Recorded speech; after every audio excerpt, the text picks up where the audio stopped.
बोलो सच्चिदानंद भगवान की जय। प्यारे साथियों, मुझे अपना जीवन बनाना न आया, प्रभु को हृदय में बिठाना न आया।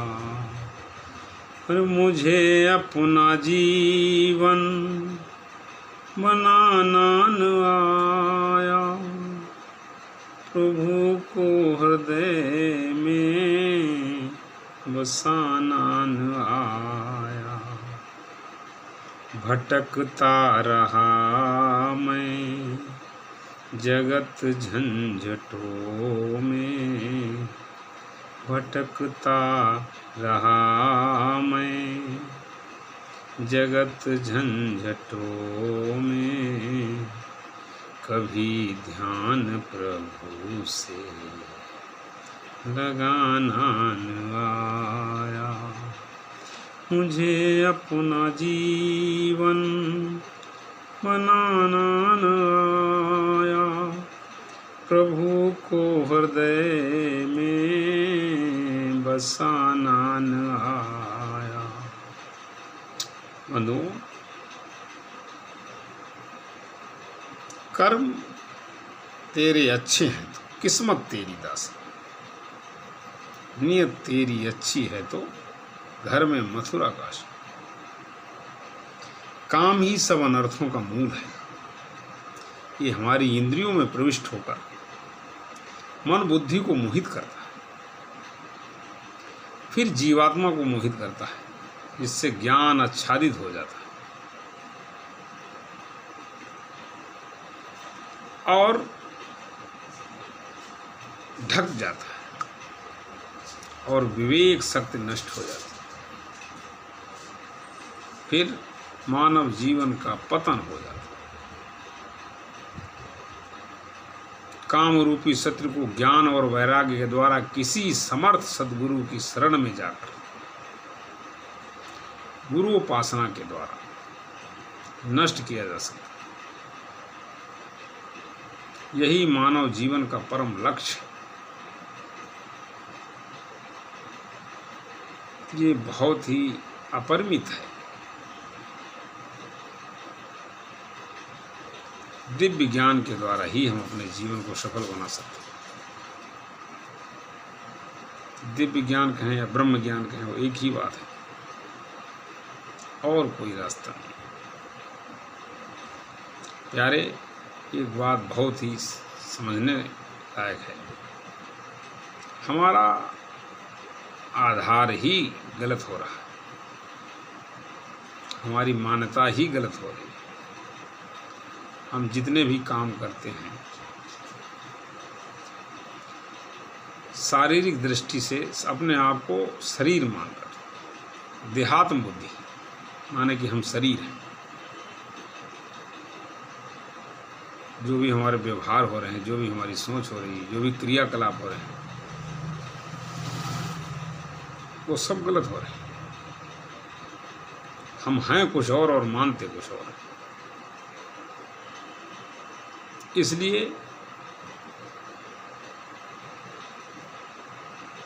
हमारी जब पृष्ठभूमि ही गड़बड़ होगी तो फिर इससे आगे सारी बातें गड़बड़ हो जाती हैं। सबसे पहले तो हमें ये विचार करना है कि हम हैं कौन। तो प्यारे, एक होता है दृष्टा, एक होता है दृश्य। तो जो भी कुछ दिखाई दे रहा है ये दृष्टा को दिखता है।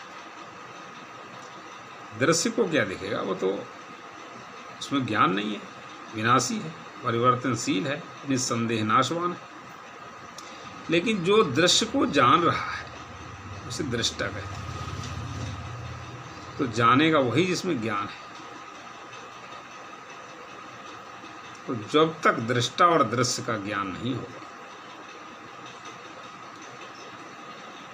हमारी जो नियति है, जो हमारी स्थिति है, उसमें फर्क है। पूरी प्रकृति ही हमारी चेंज हो गई है। तो इसमें सबसे बड़ी एक बात सिद्धांत की है, यहाँ समझने की है, जो भी चीज़ हमसे अलग होगी वही चीज़ हमें दिखेगी, जो चीज़ हमसे अलग नहीं होगी वो हमें दिख नहीं सकती। अब आप ये देखें हमें क्या क्या दिखाई पड़ता है। हमारा शरीर, इसमें जो भी इंद्रियां, मन बुद्धि, हाथ पैर आदि आदि जो भी चीज़ें, तो वो हमसे अलग है। जो चीज़ हमसे अलग होगी तभी वो हमें दिखाई देगी। कभी हमने इसको सोचा है, इस पर विचार किया है? और हाँ, जो दिख रहा है वो विनाशी है। तो विनाशी चीज़ हमारे काम की, हमारे दृष्टा के काम की कैसे हो सकती है? जो निरंतर बदल रही है, हर क्षण बदल रही है, परिवर्तनशील है। उसी परिवर्तनशील चीज़ से हम सुखी होना चाहते हैं। ये हमारी बंधुओं भारी भूल है। तो कहने का भाव कुछ और है और मर्म और है। तो मर्म ये है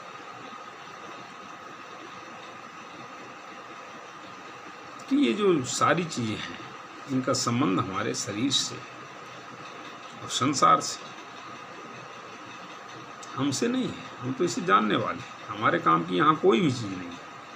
हम अपने आप में पूर्ण हैं, परिपूर्ण हैं।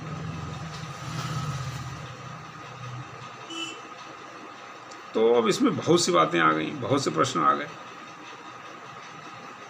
तो अभी तो बस इतना समझना है, जो भी कुछ दिखाई दे रहा है ये सब हमसे अलग है, विनाशी है और हमारे काम का नहीं। बस ये बात मूल रूप से सिद्धांत की है, कोई भी समझ सकता है